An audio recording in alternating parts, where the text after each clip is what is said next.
Significant cost is it doesn't have utilities, so PG&E, if we could get lines up there, that would be a big help without cost diggings. It's a significant cost for utilities. We generate our own power, that's a big part, and then there's specific positions assigned to the unit, which were 2 to 4 at any given time in the last 10 years. And of course, those are augmented by our sector and our district staff, because it takes more than that one park maintenance worker that cleans our restrooms and does everything else to fix the roof on the Marshall House or something like that. So, some of the costs. Sean, I have a question for Keith Royal, Sheriff Keith Royal. Second. And Sheriff Keith Royal, thank you very, very much for coming.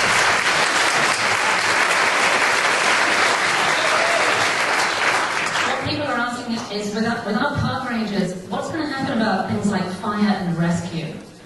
How's that going to affect you? You know, first of all, I'm glad to see fire is represented to talk about those issues. At search and rescue, we still and will continue to provide, whether it's water rescue or whether it's somebody being lost in any of our county, any part of our parks, we're going to do that. So I don't see that being an issue. I think the greatest concern is the issue of public safety. Currently, I reflected back year to date, how many calls for service have been generated in look at the Yuba River, the Bridgeport area. We had 77 calls. That doesn't mean there's a lot of crime. Some of those were medical calls. Some of those, we had a couple of missing kids. But for the most part, it was self-generated by the officers. And the point I want to make is, we too care about the future of the parks, because they're part of our history, they're part of our heritage. So my staff do spend a great deal of time there. Now, one thing I want to emphasize, most of the activity our staff generate are after business hour type time frames. The middle of the night, late in the evening, on the weekends. So the concern I have as sheriff, because I want to point out our board has done a great job, and Hank is here. They've really positioned our county well fiscally, but when I reflect back the last 2 years, when I look at my patrol deputies, we've ended up holding a number of vacancies. Overall, I reduced my staffing 15%, and probably 20% when you look at patrol. So we're still getting the job done. I've got dedicated staff. They care about our community. But the reality is, we close the parks. The calls, I know Matt and I have talked about the actual calls for service they've generated, including nuisance type calls. But the reality is, that's going to put a greater strain on my staff. So I do have concerns, and my hope is we do find a solution.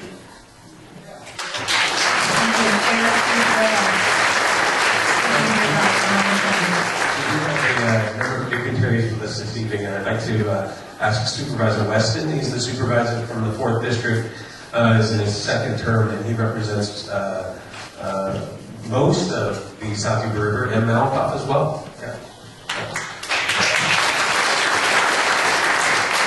Thank you. These are our parks. This is my park, and we are going to save these parks. So. I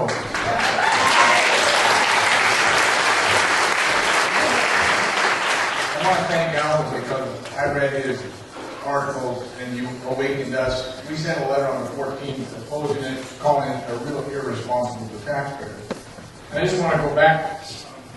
We as taxpayers, we bought these, we renovated them, we operate them. This is our resource. These are ours. If in the county, if you taxpayers gave us something to take care of, and we said, we've had enough fun playing with this, but we're going to just send it back, you'd hang me. I could see it all now. The torches and pitchforks would be out. We have to take the same approach with the state. And I don't hold anything against Matt. I've been in Matt's position. My previous career, I helped send crews to rebuild Malakoff. They worked years and years and years, and the volunteers got all kinds of lumber, and they built them. And they loved building them. Those were inmates that were building them. Matt is in a tenable position. He's been given an order. He's got to carry it down. He's the messenger. We don't want to kill the messenger. We just want the messenger to send the message back, what we feel.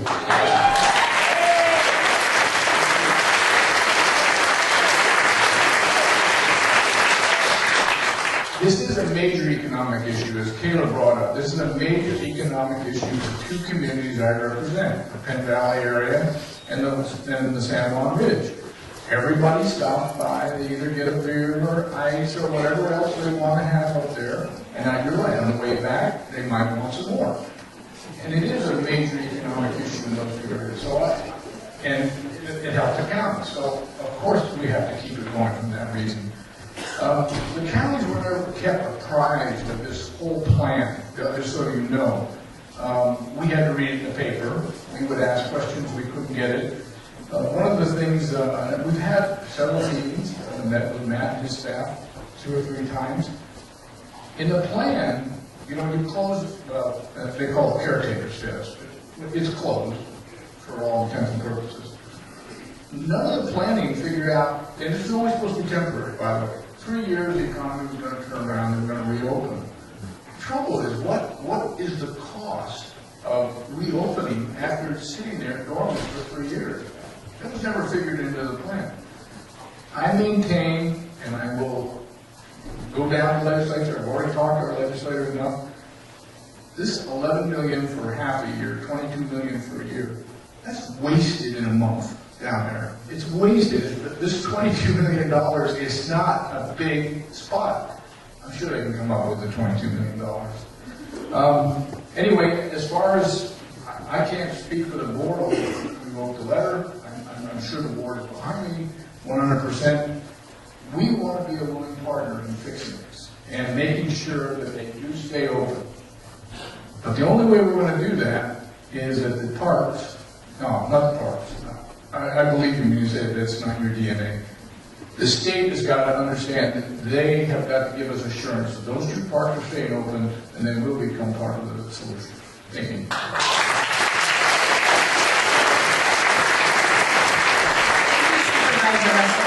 So it sounds like, in understanding this, that the county supervisors are going to do what they can.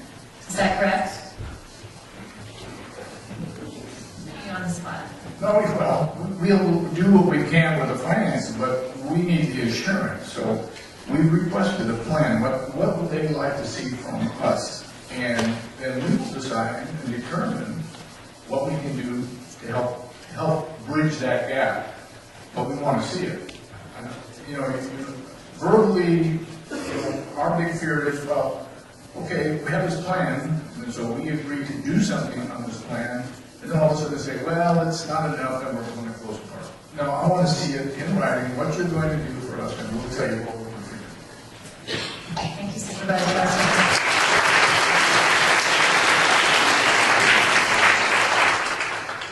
So, we've talked a lot about the statistics and what it means to have the park closure. We've talked a lot about the logistical aspects of that.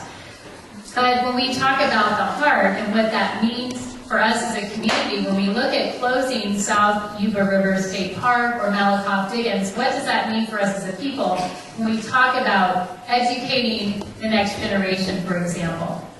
Educating the people that come here to visit so they understand the importance of preserving our lands and our community.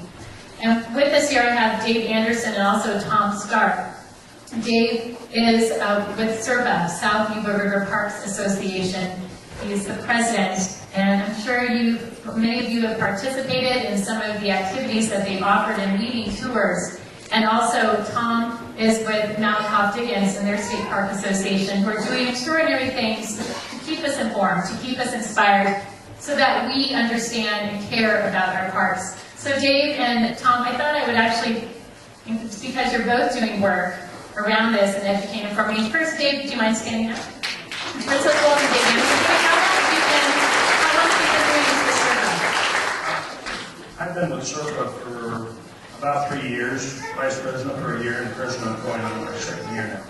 So, and what is it in particular, I know, talking about the heart, that your passion around this and why it's so important for all of us to be here and to really look at how we're going to save South Yuba and then also Malakoff Diggins? Well, let me first discuss a little bit about what the association is. We're a nonprofit. We have a contract with the state. We provide financial support, interpretive materials, educational support to the volunteers and to the park. Now, understand, the volunteers work for the state. Our association members work for the association.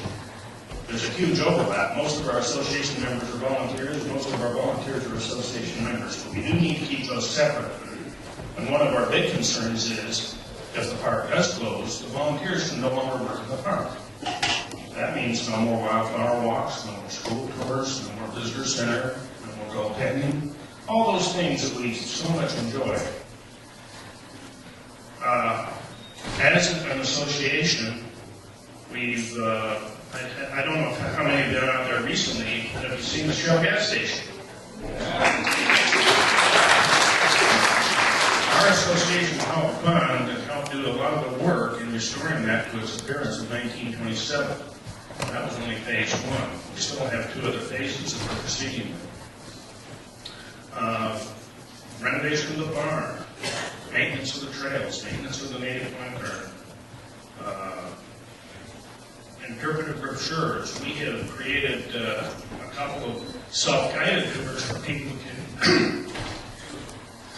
that go out there and they can't join a regular tour. You have a handout and you can guide yourself through the park. We provide the gold and non-precious stones to the gold panning bins so all the kids can walk away with something. That's one of the things I do as a volunteer, and no child ever goes away without a little bit of gold.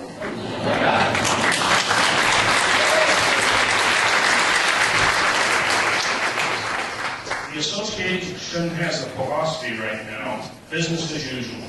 We are not assuming the park is going to close.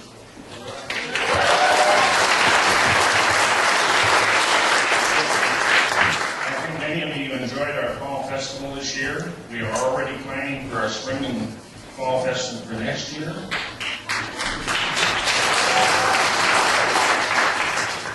As part of our spring festival, we are going to have a sesquicentennial celebration, the 150th birthday of the bridge in the barn. 150 years.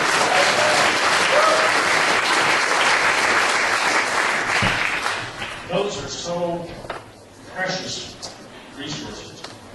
We just can't afford to place them at risk, either through vandalism, fire, or whatever. We've got to keep the park open.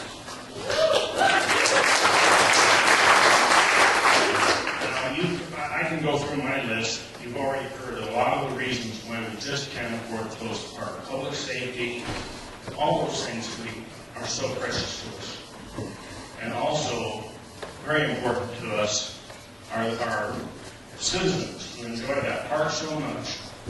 Weekends in the summer, you go there, you see families, they've got their picnics, they have a very cheap day, entertaining themselves, and just having a wonderful time there. So, I'd like to encourage you all to join our association and Mountain House Association, provide some of the financial support that we need to continue to do our job for the parks. Thank you.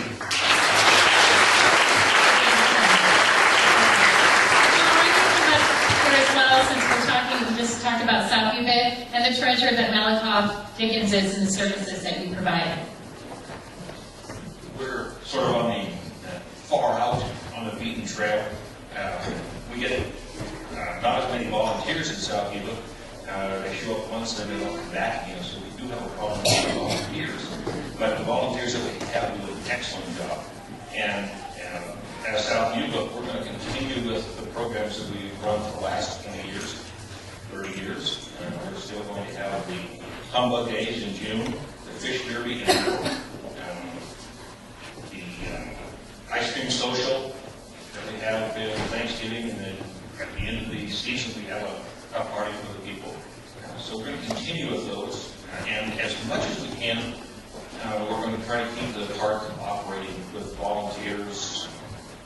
We have some agreements we're working on now, possibly to keep one of the restrooms open. There's a long trip out there, and we have a lot of people getting out of their cars to cross lakes. And we have to have a restroom. It just has to be. So we're working on keeping at least one of the restrooms open.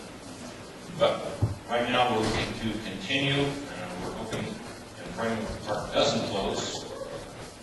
We're doing everything we can to keep it open.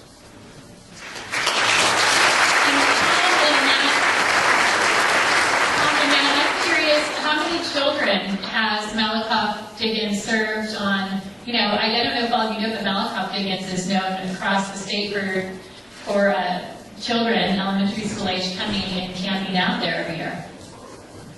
We have an environmental learning program where the grade school kids come out and spend anywhere from a day to 4 to 5 days, and we're one of 10 parks in the state that still have overnights for the kids to come out and enjoy. And they live like the settlers did. They're a living history. We're going to continue that. That's coming up again in the spring.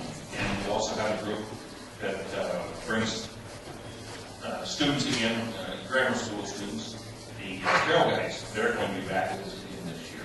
And they donate considerable money to keep the park open. They come in with a checkbook in order to keep the program still open. And we have about, I think it's a little over 3,000 kids coming through every year.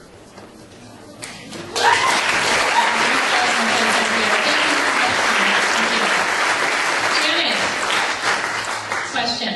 Janet got shy again. Okay. Is Carrie this time. While no one, I'm sure, would argue with the need for toilets and educational programs, those of us who live here in Nevada County near these parks, many people in the audience have been asking for some more specific information about the fire question. So I think this question is for Tim Fike of the Consolidated Fire District.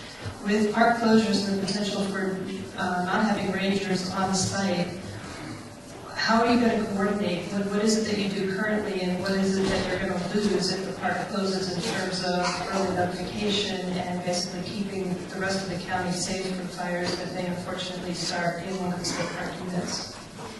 Just that, early notification. They're very key for all of the emergencies that we deal with on a river. We frequently deal with non-river related but canyon related incidents.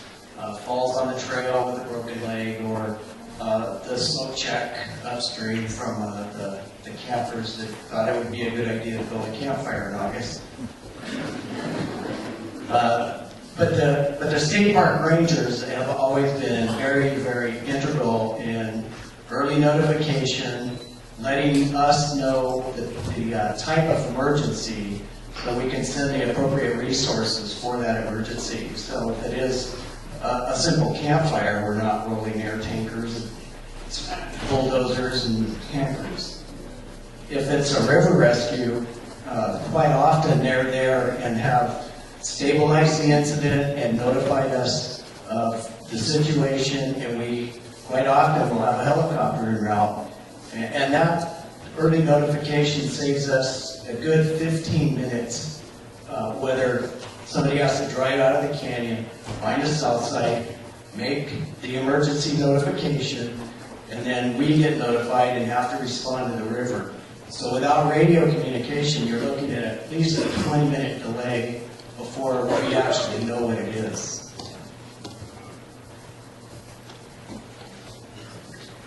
Thank you. Thank you very much.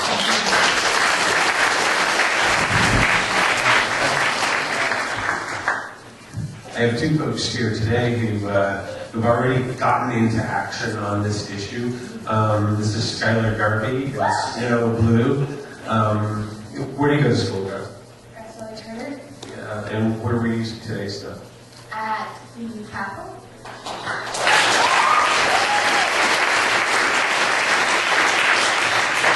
Why don't you tell me a little bit about what you were doing there today? Well, I was presenting about 15 kids was presenting to the senator about why we should save our parks, and I saw that my peers had passion for making a change and having our voice heard, and they did poems and speeches and skits, and they really think that the parks should stay open, so they tried their hardest to make them stay open. I also learned that the senator is very passionate about parks, and it's going to be a hard decision for him to make. And I am going to try really hard to get the 5,000 signatures that we need to make him not have to.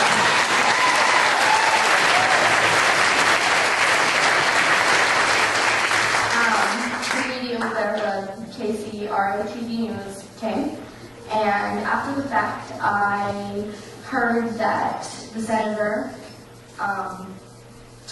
he said that what we were doing there really could make a difference. So I hope that all of you try your best to make a difference in some of us.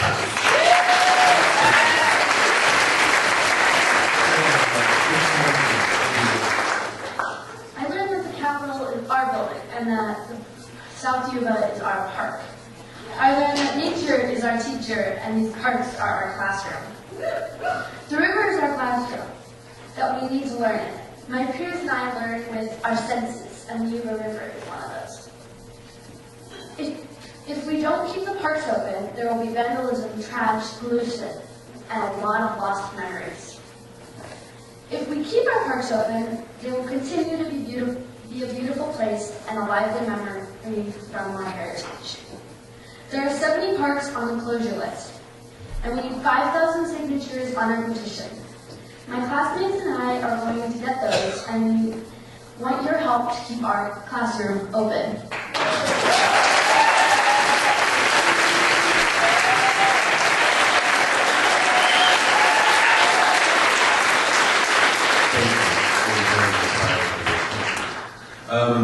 And so to help, good segue there. There are volunteer guards under your chairs. And we're going to need everybody's help in this room to collect those 5,000 signatures in 30 days. So make sure you get that filled out and hand it to somebody. If you're filling it out while we're talking, just raise your hand. Somebody will come and get it. All right, do we have another question, Janet or Carrie? Actually, yes. First of all, who is the specific person who has the authority to make the decision to keep the Yuba Parks open?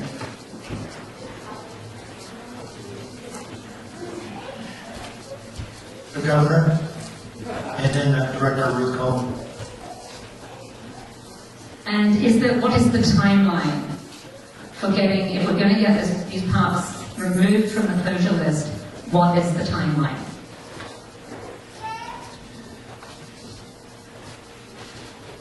I don't know about a specific timeline, but it has to, we're already in that direction. I think that we have a couple of, we have January and February where we have to make some impact. We've got tires on the road. And I know we've already had some really good discussions with the county and they've got some good points to make. So that specific timeline is probably sooner rather than later. So we're talking a matter of months? Yes. Okay, thanks. Hence the urgency to fill out your postcards to who? And get those in as soon as possible. We have another special guest here tonight, Meredith Struthers. She is a volunteer specifically on the Independence Trail. How many have been on the Independence Trail? Everybody is. Why is the Independence Trail so special, in addition to where it's at?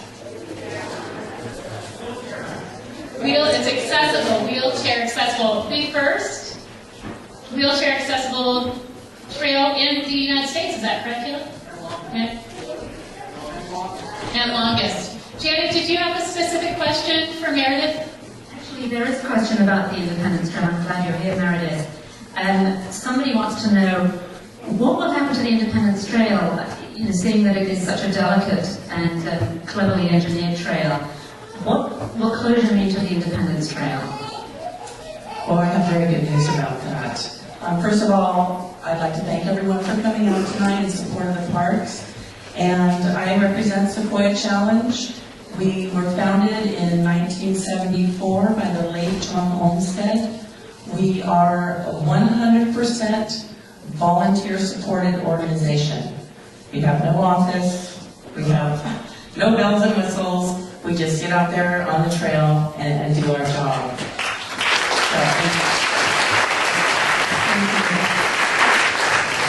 So, we could never thank all the people who are responsible for building that trail. There are just too many to name, and we have an ongoing group of support for the trail. So I would like to say, with each passing, they say there's a new beginning, and we miss John Olmsted so much, but in turn, we are so happy that Alden Olmsted has shown up in our community. wherever your travels may be, we hope that you will always consider Nevada City your home. The news is, and John, in 1969, and I'm sorry, I just would like to give a little bit of history for those who are unfamiliar with the trail. He was a docent for the Oakland Museum and was visiting the area, and he came across the old Excelsior mining canal.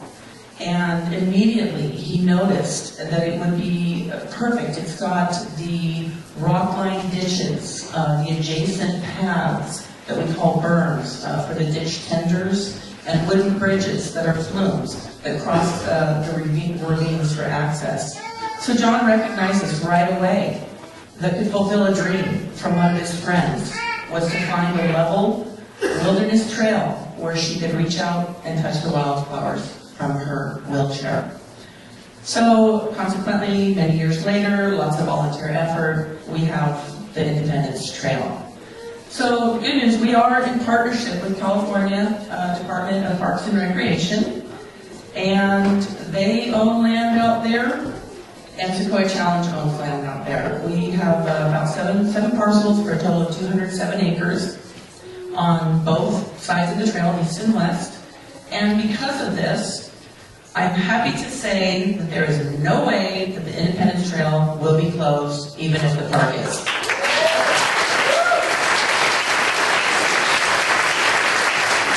So, although our organization continues to support the parks, I myself am a state park volunteer, as well as a member of the South Yuba River Park Association. So we work with various groups. We're very small. We've been struggling like so many other small nonprofits in this economy. So we get by with a lot of help from our friends. We've been helped by the Bear Yuba Land Trust. We just had a work party out there on December 3rd. We had Land Trust people, some people from Circle came out, and we raked a ton of leaves off that trail to prep it for the winter months. We work with SERPA.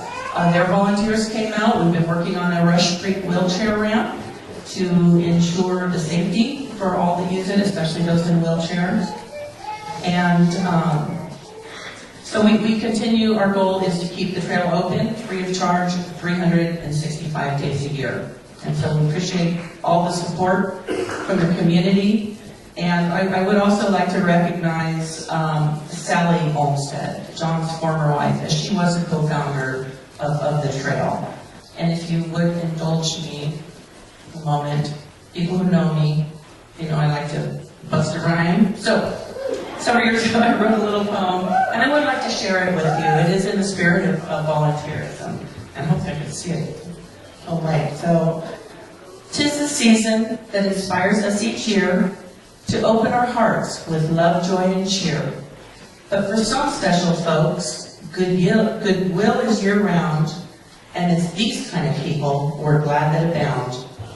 Thanks to all of you who support the Independence Trail, we are truly amazed at how your generosities prevail. Every donation, whether large, medium, or small, be assured to know that we appreciate them all. And though we honor you for contributing monetarily, we'd be thrilled to have you work with us voluntarily. Keeping the trail accessible is an ongoing thing, remembering the freedom to those it can bring. Just a few little hours per month at the most to join a work party, distribute flyers, or become a trail host. But no matter which way you choose to help out, we'll always think the best of you without a doubt. We wish you cozy celebrations and a healthy new year with peace and unity for all in a world free from fear. Thank you so much.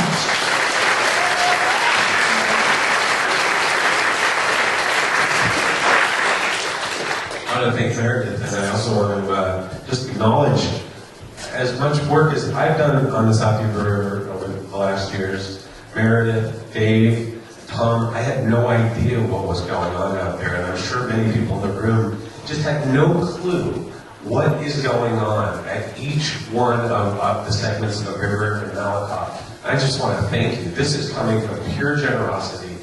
that you do this. And from the bottom of my heart, I thank you, and I'm sure the room does too.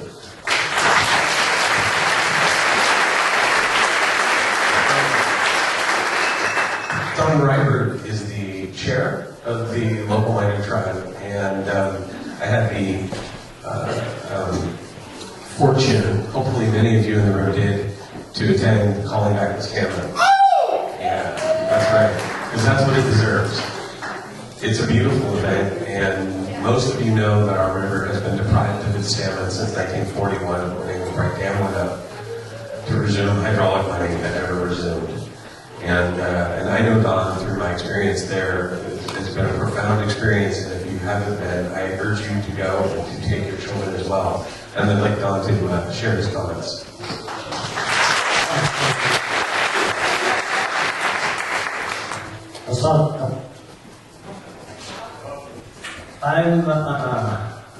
I'm not here tonight because of a vision.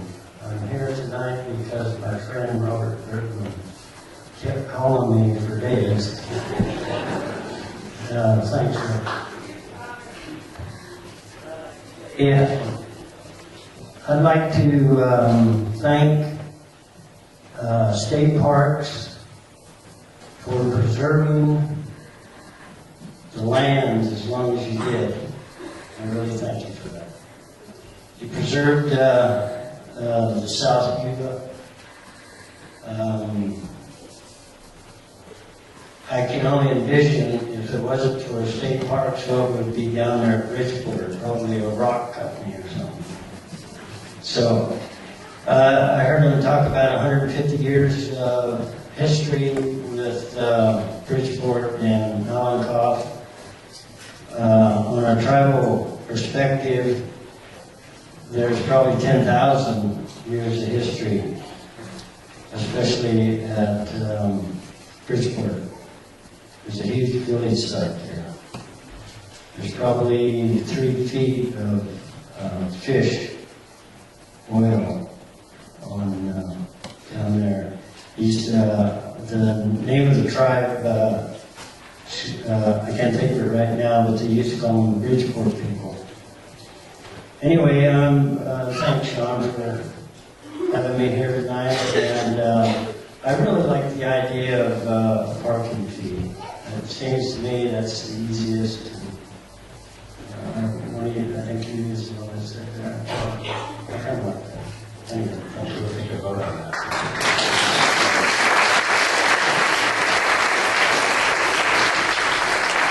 Well, speaking of the fish, the Yuba and Malakoff also serve as great recreation areas too, right? Swimming, hiking, going on wildflower walks. But we also have fly fishermen and women as well. And Frank, would you like to come up? Frank's part of a fly fishing league here in our community. So when you talk about how this serves everyone in our community, I think this is a great example of just the recreational benefits of these incredible state parks that we have here in our community. Thank you. I'm here tonight representing Gold Country Fly Fishers, which is our local fly fishing group here in Grass Valley. And as well as that, I'm also representing the Federation of Fly Fishermen in Northern California, which is 31 other clubs. To say we are here to back the staying opening of these parks. We will help out on this petition, getting signatures for you, because we feel a real stewardship to the watershed here. This is the South Yuba is a backyard fishery to a lot of us. A lot of locals go there. It's easy. It's open all year round. It's a destination point for many of our visitors and tourists. It generates income.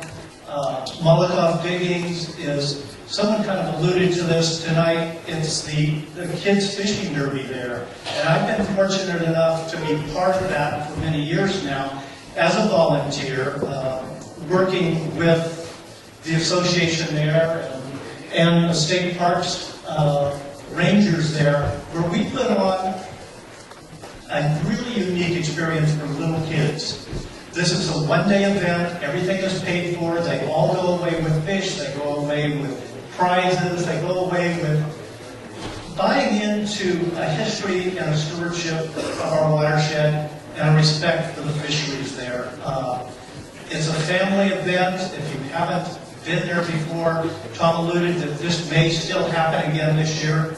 It's in May. Please bring your small kids out, kids and grandkids. It's a good experience. Thank you for this opportunity.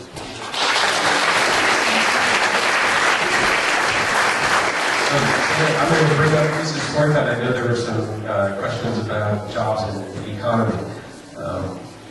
Lisa is the chair of the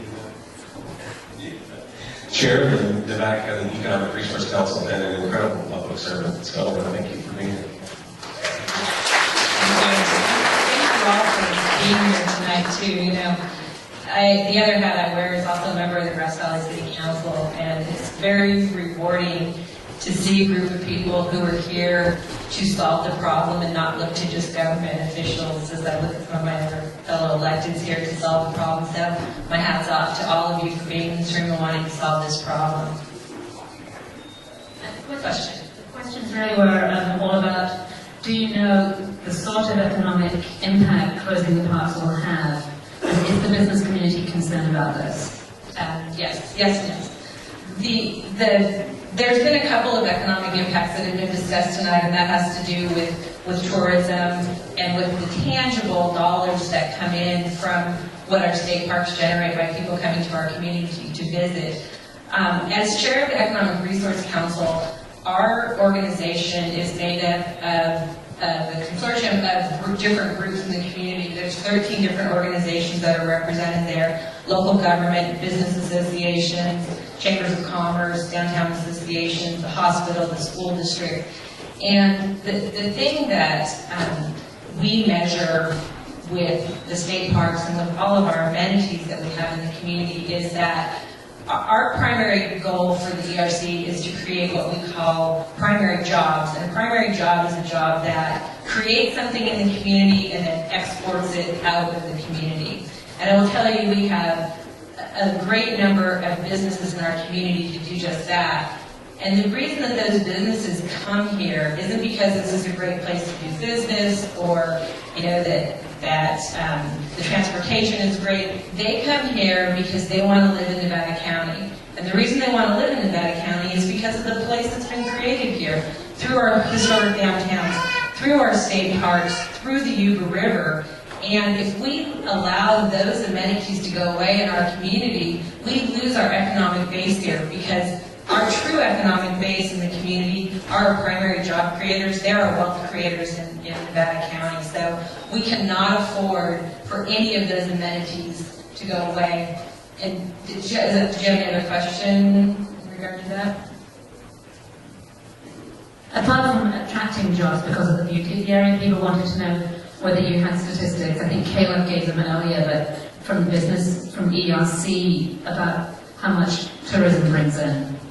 The ERC actually is not the avenue that deals with the tourism numbers. Howard Levine is here, he might not be able to answer that question, or Peggy Levine, because they're more directly involved in that, the chambers of commerce. It's a huge number though, but as important as that tourism dollars are the primary jobs that are created here. And you know, the one thing I will say about the business community, and sometimes with the environmental community, we spend a lot of time fighting amongst ourselves about different things that happen here, but there's never been a disagreement that we need to keep our state parks open. That everybody, I think, will tell you that is a huge component of what makes this such a great place. So I think it's something that we can all get on board with.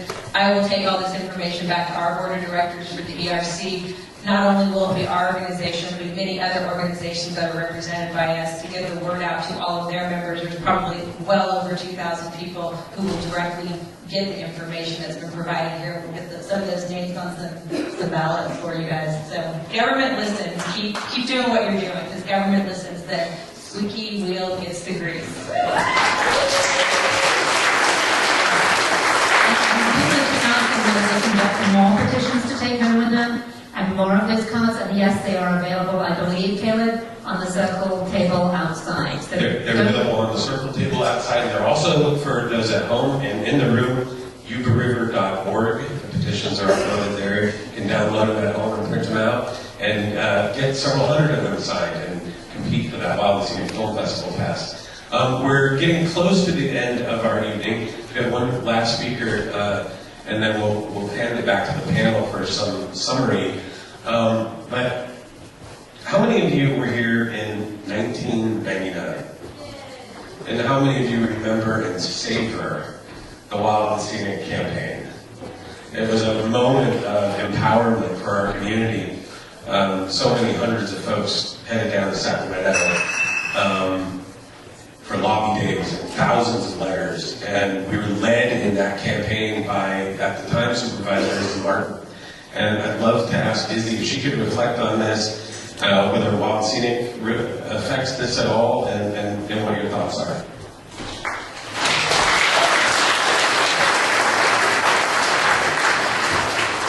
Well, I want to join the chorus of being honored by this community and the South Yuba River Citizens League, the state parks, the South Yuba River Parks Association, the Malakoff Diggins, the Independence Trail.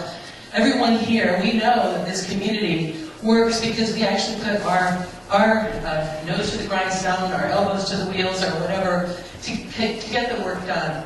I now serve as the CEO of the Sierra Fund. Our mission is to increase investment in the places that we love in the Sierra, in our communities, in our resources. So everything about what you guys are fighting for tonight is a mission of my organization, the Sierra Fund. But I'd like to offer a couple of pieces of advice to this. I've been an advocate for 30 years. I think we all know that the problem here is that the state budget is wrecked. It's not for some unknown, we don't have a meteor coming at us and going to land at the South Yuba River State Park. We have a 30-year-old budget problem. It has gotten worse and worse and worse. You're talking about classrooms being shut down at the river. There's classrooms being shut down that are actual classrooms. Tuition's gone up, firefighting aid is down, there's no money for all kinds of services in the home. So we have to remember that this governor has dragged us into the state budget fight that the nurses, the teachers, the doctors, and everybody else has been fighting for decades. So welcome to the fight, the state budget fight. And I think that this governor has laid down a gauntlet and said, okay, figure out a solution, and Nevada County is at the front edge of figuring out that solution. What is this problem? This problem is a political problem. It's not some natural problem. It's not an evolutionary problem. It's nothing but a political problem. It's going to take political leadership to solve the problem. So what I would think the most important thing we can do, other than definitely sending out legions of the darling children that were just here getting collecting signatures at Victoria and Cornish Christmas, which we're going to spend the next month at. So lots of opportunities to get signatures. Single most important thing that I think people here should do is join Circle. South Yuba River Citizens League is a political voice for this fight. We have the city council members wanting to do something. Mayor Grass Valley's over here, actually came all the way up to Nevada City.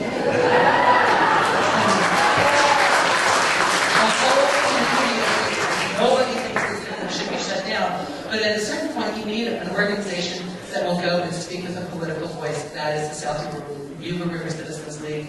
It's Circle. Everyone here, if you're not already a member, join. If you're already a member, throw more money into Alvin Olmstead's jar, but also into the South Yuba River Citizens League. They are our leaders, and I want to thank them for holding this event tonight.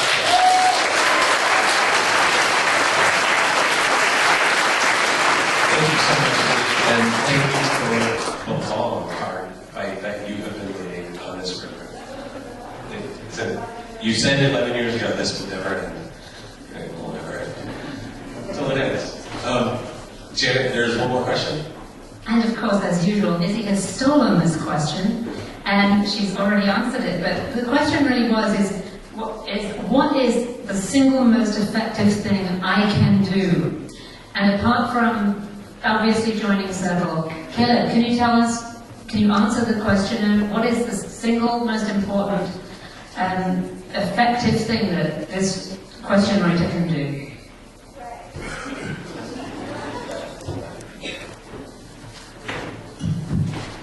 go quietly. We're going to be loud. We're going to send the petition. So start tonight. There's 400 and how many in the room? 407. Let's get 407 cards tonight. That's just tonight. Please take home a petition sheet and collect 10. If you want to compete for money for the classrooms, take more sheets.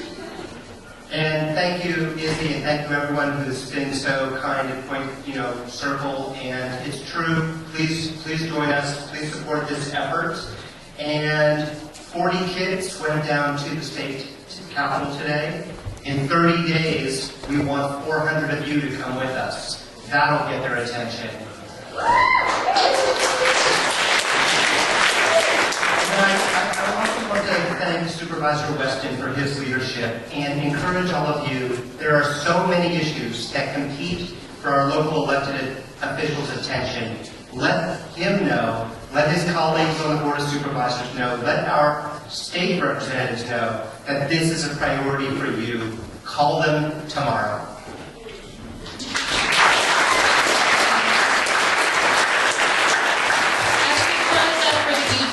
Just real quick, 1 minute statements from all of you. And I was getting in with you, Caleb, but you got it all out there now. I'm good. You're good. Okay. Just, about the importance of all of us being involved and what this means to you on a personal level. Sure. So thanks again for everyone for coming out tonight. It's so fantastic to see so many people here. I have to echo what Caleb said, that it's so important. You guys all took a huge step by coming out and spending 2 hours here tonight. Let's spend some more hours. Pick up your phone, call your legislators, make an appointment to go to their district office, make an appointment to go to the Capitol, send a letter, send a fax, send an email. Tell your friends. Tell 1, 2, 3, 4 friends. If we each tell a friend, ask them to do the same thing. That impact will be huge. Last thing I want to mention, go visit your parks. Go out there and experience the parks. Remember why these places are so important and why we need to save them so that our children and our children's children and their children can continue to have the same experiences that we're having every day.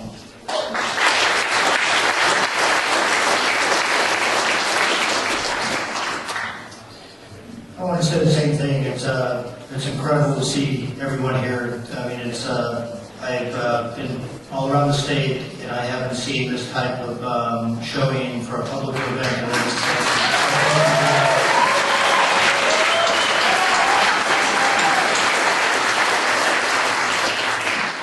And just, I'll say that we're going to continue to work with the county, answer some of their questions, and work with Circle and our partners to find some solutions. Circle's definitely it's fantastic putting up the sun, getting this all together. And we want to drive you guys back down to Malakoff Diggins Park Association and South Cuba Park Association. As we deal with these different groups, they kind of work on different elevations. And I tell you what, these guys have been incredible. They're our ground floor operators help us out with our volunteers and everything. So be assured that we're going to do our work. We want to keep the parks open, and thank you all for coming here tonight. We really appreciate it.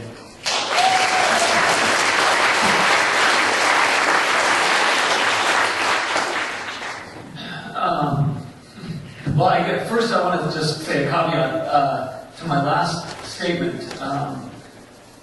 I have nothing but respect for the state park workers and rangers, including Matt and Dawn, and all of the ones that I've met. And in fact, you guys don't know, but you were part of the first encouragement within the first 30 days of my campaign. Because one of the easy answers, just so you know, as I've gone on the stage, people say, well, it's privatization, privatize parks. And as I met these people that were already in place, already employed, completely excited about their parks, bragging that their parks were the best, and ready to share, and in some cases taking lower pay because of the parks that they were at, I was encouraged that no, we need to keep these people employed, and we need to keep these people employed at jobs that they like and jobs that they're good at.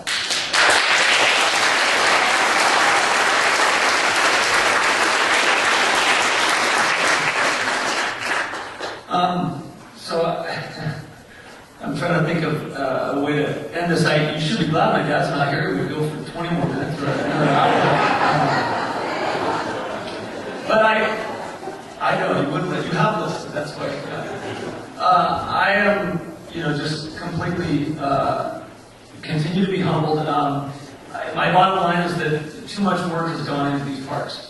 And you know it because a lot of you were there. I met someone the other day at the Holbrook thing that had built the Independence Trail. So I don't raise your hand if you worked on building the Independence Trail. Yeah! Yeah, there it is. Yeah. So but there's more than that. I mean, it's amazing the amount of people that put their money where their mouth was and really got this going. So I'm trying to think of a short story I could tell.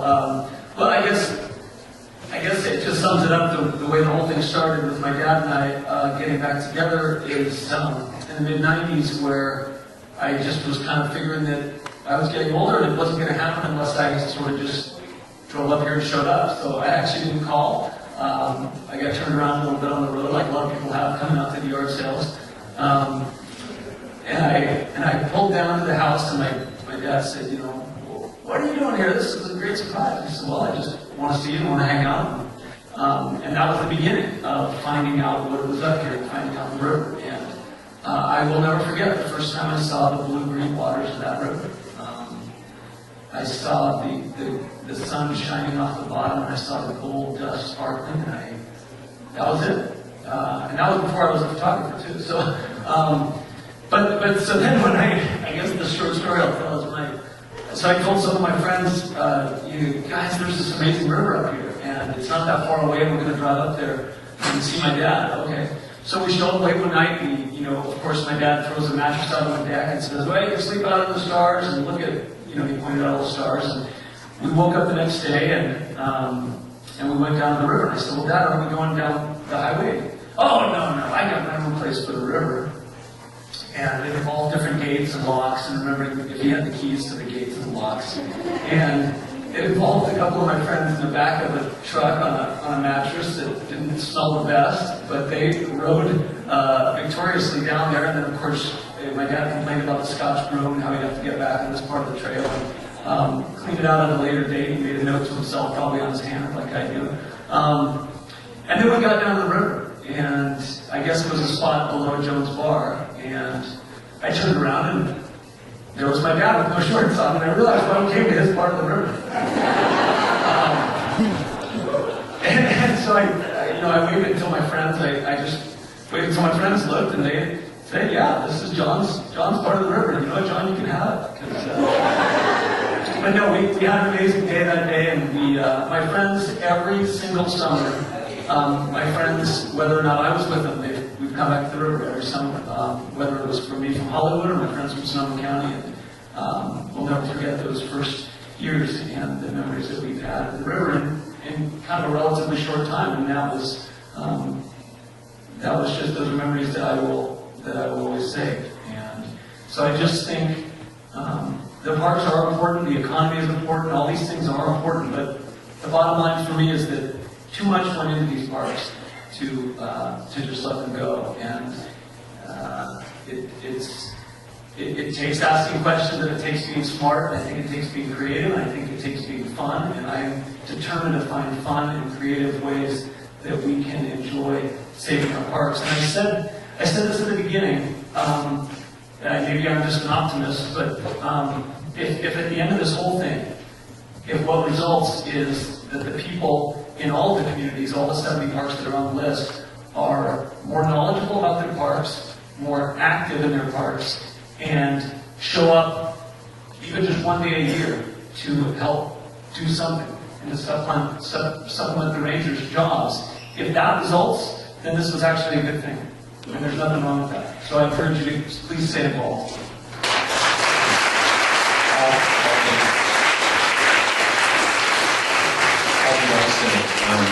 I can tell you with all certainty that your father is very proud of you. Thank you. I've been reminded by Councilman Bergman, who has done a lot of work in support of this evening, that Nevada City will be voting voting on a resolution in support of keeping the parks open this Wednesday at 6:30. I'd encourage you to come if that's so inspires you. And hopefully Grass Valley will be in the next couple of weeks as well, probably around the beginning of the year. So I want to thank Nevada City, which was there first as well on Wild and Scenic. But I want to thank you, Robert, for carrying the ball there, as well as Renette Senna, who's done so much work on this. Thank you.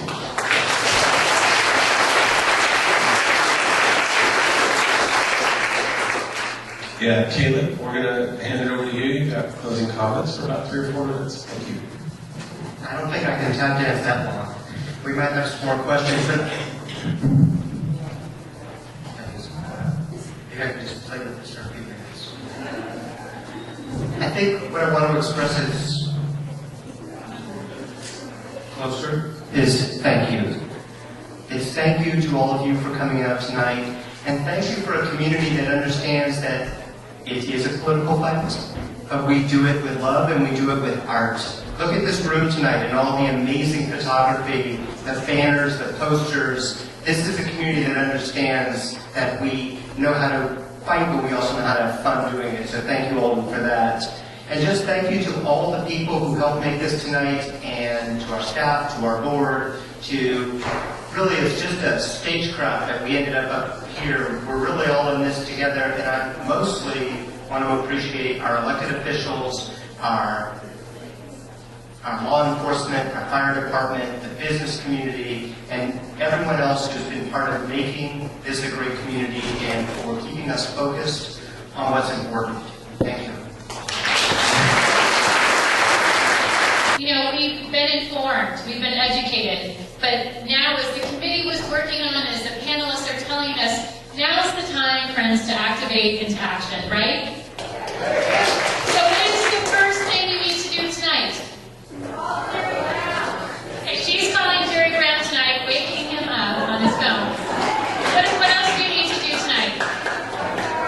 Hand in a postcard. If you're listening on the radio right now, you can go to circle.org and volunteer.